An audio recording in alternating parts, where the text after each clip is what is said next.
Now, the important thing that we're going to be talking about today is the practice that you guys did with Theseus and the Minotaur, the answers that you gave, the text analysis questions, and how to properly give those answers in a test scenario. So remember that right now, the first skill that we're working on is how to answer. To answer the question, the first thing you have to do is understand the question. Okay, so you have to understand what it is that they're asking.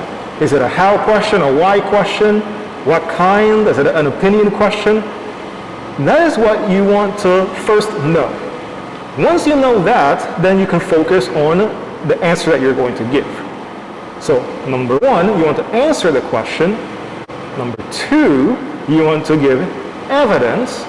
And three, you want to explain that evidence in your own words. And that's going to be the skill that we're going to be working on for this entire term, or at least what I want you guys to do. So what we're going to do now is I'm going to show you some of the answers that you guys gave, and then we're going to, as a class, evaluate it so you can have an idea of what's the expectation and to see the reality of what I'm receiving, and then more or less how many points those answers would receive. Does that make sense? Okay, cool. Like the last. Exactly. But this time you're going to see a little bit more options. So the question is, how does the interaction between Theseus and King Minos in paragraph 12 to 15 contribute to the plot as a whole? Most of you guys got the right answer. It says it further contrasts King Minos' villainous ways with Theseus' bravery, setting Theseus up as the hero. Okay, that's very great, that's true. The second option, not as correct, says it establishes King Minos as Theseus' central challenge in the labyrinth, setting up the king's battle with Theseus. Okay, question. Did Theseus fight King Minos?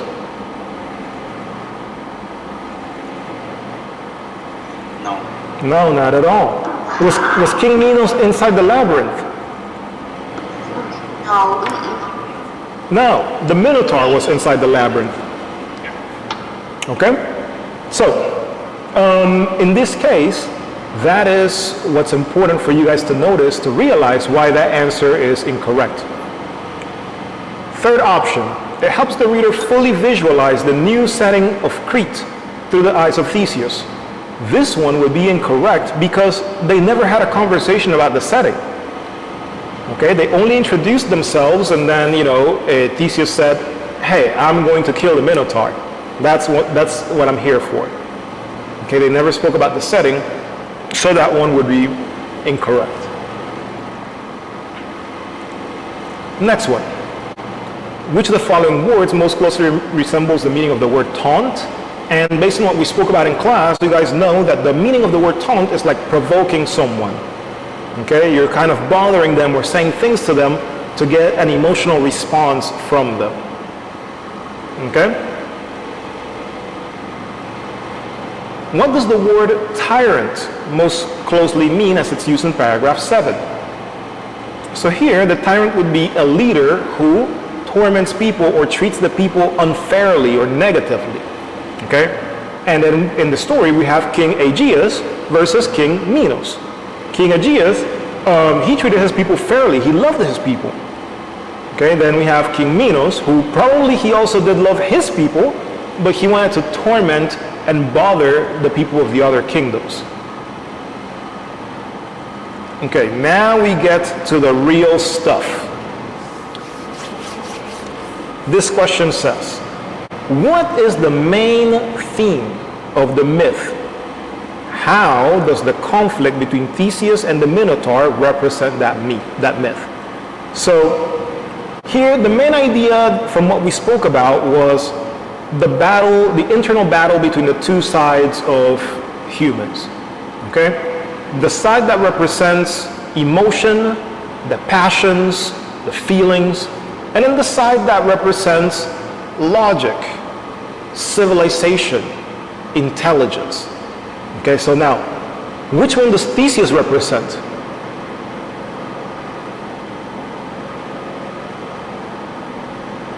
The emotional. Theseus represents the emotional side. No, the logical. Ah, thank you. Much better. Because he don't have emotion. It's not that he doesn't have emotions, it's more so what the end of the lesson or the theme is he is able, or he tries to control his emotions through logic, through his thoughts of civilization, through being a hero. Okay?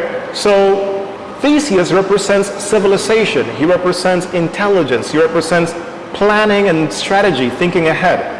Whereas the Minotaur, okay, King Minos, they represent passions, they represent war, they represent fully emotional approach to things.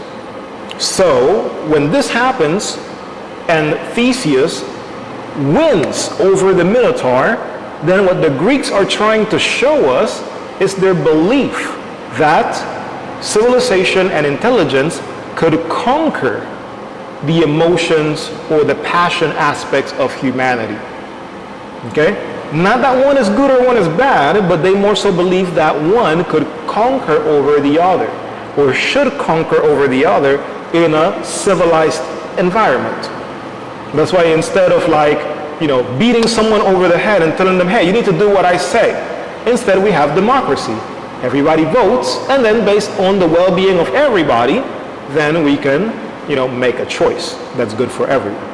Now, let's look at some of these answers, and then you guys can decide how many points the answers you can get. It says, I think that the theme in this myth is loyalty, and that you always have to keep your promises. This is because in the conflict between the prince and the Minotaur, Ariadne is loyal to him, and she waits patiently for Theseus. And keep your promises, because when they are escaping, Theseus left Ariadne in the island, so a god punished him, and his father committed suicide, thinking his son was dead. Okay, how many points do you guys believe this answer would receive? Like 3. No, I think 2.5. Okay, so you guys are right. It would probably receive 2 points. Now, why 2 and not more? Because the game is not It wasn't even a thing. Okay, and so because you need evidence, and first you need to answer the question. excellent. So like you guys said, okay, the idea of loyalty that's not a theme per se. Keeping your promises is, but loyalty is just a word, that's just a topic. So now, if you had explained a little bit more about keeping the promises, you could get more points. And here the student explained about Ariadne and her loyalty to Theseus, okay? And that is more or less okay, but it doesn't serve as enough explanation. Also, it's not the correct main theme. So it'll probably get 2.5. Okay, so let's put 2.5 there. Let's look at the next one. It says, logic versus emotions. Theseus represented logic, and the Minotaur represented emotions. Theseus was a human, so he could think. The Minotaur represented emotion because he was half bull and half man. This means he didn't have a man's brain, and bulls use emotion to attack. For example, if you invade the space of a bull, the bull reacts by trying to tackle you, and that is because the emotion of angriness. This was what the Minotaur represented, and on the other side, Theseus uses his critical thinking to defeat that emotion of angriness. So ancient Greek valued the logic more than the emotions.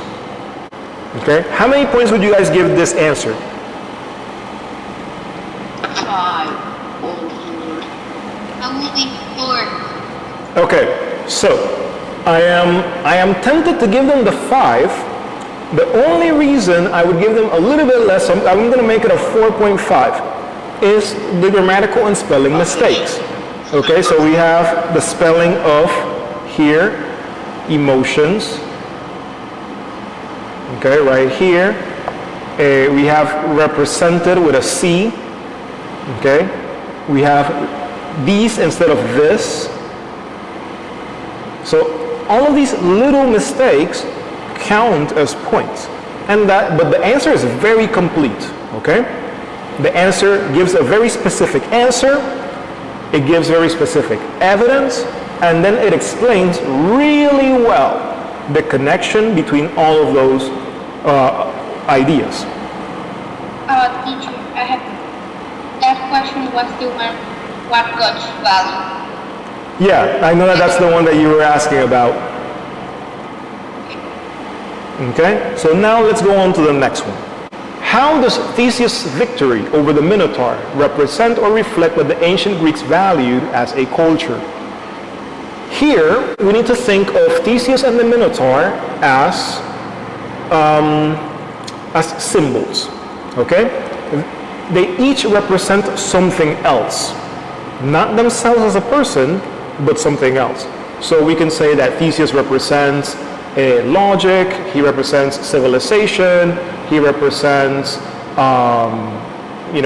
intelligence. All of these things are represented by Theseus. And we could say the Minotaur represents what?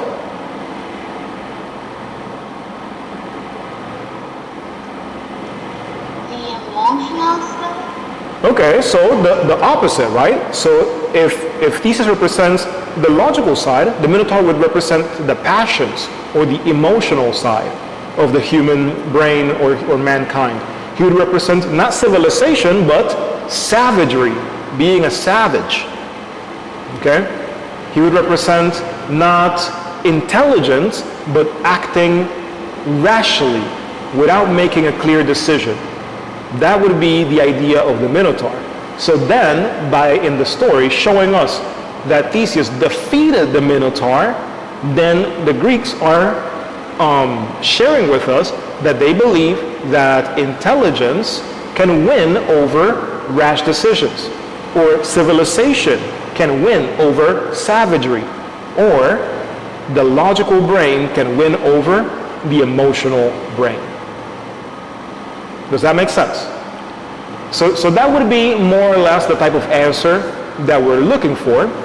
Now let's see what some of the people answered.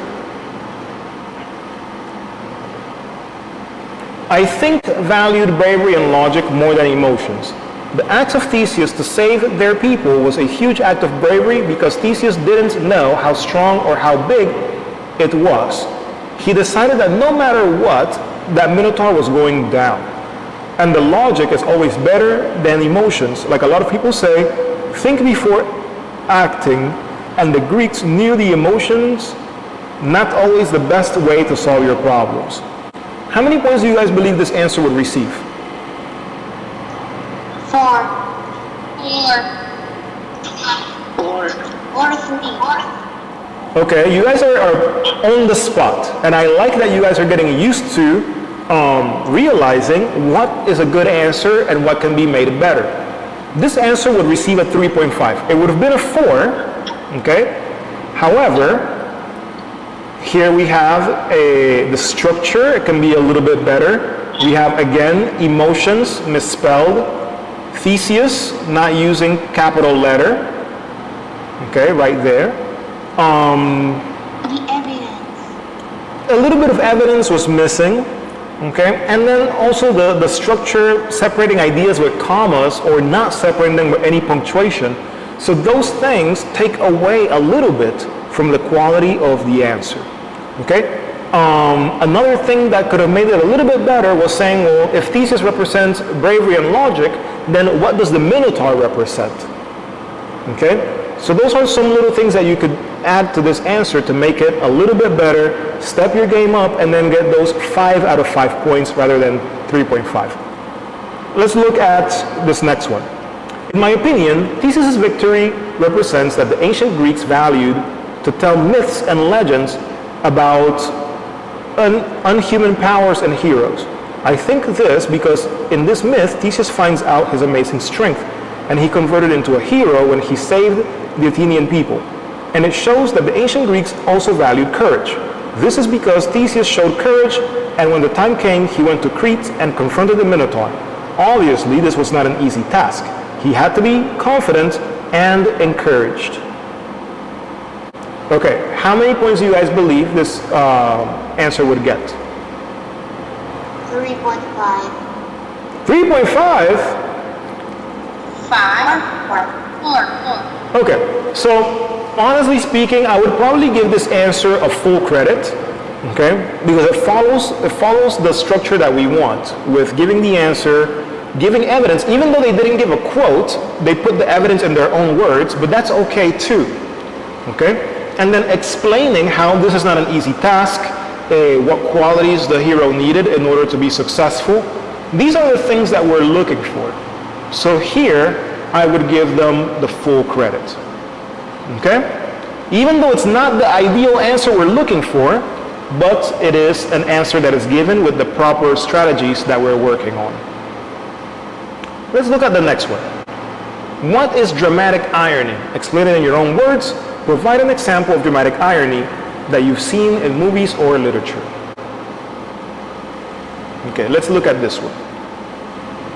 Dramatic irony is when you know something that the characters in the story don't know. For example, in Star Wars, we know that Palpatine was Darth Sidious, but the characters in the movie didn't know that until they discovered it. When we know the secret identity of a hero, but normal people do not know that. That is dramatic irony. Okay? How many points would this answer get? I think 5. Okay? This answer would get... Because he's answering all the questions, and I think that because that one you're giving the example correct. Exactly. So this answer would get the 5 points. Number one, you answer the question. Dramatic irony is when you know something that the characters in the story don't know. Number two, you gave the example. Okay, and 3, you explained. So that is perfect, and that is what we're looking for. It's not that long. Exactly. And that's another thing that I always tell you guys. Sometimes it's easy to think, oh, if I make my answer really, really, really long, then the teacher will give me all the points. And that's not always true. What the teacher is looking for is a correct answer that completely explains your ideas and allows the teacher to see that you really understand what you're talking about. If you can do that in few words, that is amazing. That is a next level skill that we're probably not even working on yet. That's more like 9th grade, 10th grade, where you learn how to be a little bit more concise with your language, a little bit more succinct, which means to shorten, to say the same ideas, but in a shorter, more precise way. But in this case, if you guys manage to do that, that is great, okay? So it's not about how long the answer is, it's about how precise the answer is. And that can still give you the 5 credits. Okay, let's see. Opinion question. If it weren't for Ariadne's help, do you think Theseus would have been able to get out of the maze? Use details about the maze and Theseus's character to support your ideas. So let's see. I'll read the third option. I don't think Theseus would have been able to get out of the maze without Ariadne's help, because the walls were gigantic. Also, the maze was very tricky, and Daedalus was the only one that knew the secrets of the maze. So it would be impossible for Theseus to escape. We can see this in the story when Ariadne tells him, Theseus, take this. Even if you kill the Minotaur, you will never find your way back. This should have quotation marks around it because it's a direct quote from the story, which means that if the Theseus hadn't found the rope, he would be trapped there for the rest of his life. In the story, when Theseus realized he had lost the rope, we immediately see him frustrated because the rope was his only hope of getting out. We see this in the story when it says that he had let go of the string, his life, and Theseus wondered if this was where his life would end. Down in the dark, all alone next to the stinking body. That should be in quotes as well. This means if Theseus didn't have a rope, he would have given up easily and would be sad. How many points should we give that answer? Wow, you guys are tough critics. Okay. I did 5. I will take Why? 5. Those of you who are giving it 4.5, why? Because of the quote marks and I understand. So, I don't want Andrea as a teacher. Never. she's a very tough girl. So yeah. So I agree with Andrea. However, right now, I would give you guys the 5 points because I have not taught you yet how to use the quotation marks. But later in the year, when we do have that lesson, then it will be important for you to use it properly in your answers when you have a practice or a test. Okay, so for right now, I will not take points away because we have not taught that lesson in class of how to do it properly. But Andrea is correct, okay? With the quotation marks, we do need to have that properly in the future. Okay, guys? So this is the process that I usually go through when I am evaluating your answers, and that's what allows me to give you guys a score. I show you because I want you guys to know what are the things that I'm looking for as a teacher. And when you know that, then you can be able to make decisions as to how you're going to answer to maximize the point value that you can get. Does that make sense? Okay. Did you guys feel like it was useful to see that and to go through the process? Okay, cool.